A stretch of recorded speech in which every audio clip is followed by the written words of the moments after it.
गांव के किसान रामलाल वर्षों से रासायनिक खाद और कीटनाशक का उपयोग करके खेती करता था। शुरू में उसकी पैदावार अच्छी हुई, पर धीरे धीरे मिट्टी की उर्वरकता घटने लगी, फसल कमजोर होने लगी और उसके खेत में कीड़े मकोड़े भी बढ़ गए।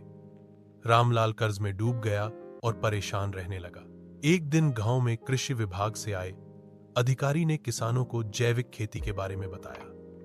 उन्होंने कहा, मिट्टी को जिंदा रखो, वह तुम्हें दोगुना लौटाएगी।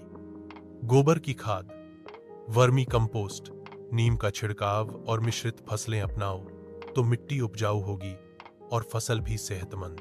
रामलाल ने सोचा, क्यों न इसे आजमाया जाए। उसने आधा खेत जैविक खेती के लिए चुना। शुरुआत में थोड़ी दिक्कत हुई क्योंकि पैदावार रासायनिक खेती से कम थी, लेकिन धीरे धीरे मिट्टी की खुशबू लौट आई। उसकी फसल हरी भरी और स्वादिष्ट होने लगी। गांव के लोग भी कहने लगे कि रामलाल की सब्जी का स्वाद अलग है। 3 साल के भीतर उसका पूरा खेत जैविक बन गया। अब उसकी उपज मंडी में अधिक दाम पर बिकती थी क्योंकि लोग सेहतमंद अनाज चाहते थे। कर्ज भी उतर गया और परिवार खुशहाल हो गया। रामलाल अब गांव के अन्य किसानों को भी जैविक खेती सिखाने लगा। उसने कहा, प्रकृति के साथ दोस्ती करोगे तो वह कभी तुम्हें धोखा नहीं देगी। सीख, जैविक खेती न केवल मिट्टी और फसल के लिए अच्छी है, बल्कि इंसान की सेहत और आने वाली पीढ़ियों के भविष्य के लिए भी वरदान है।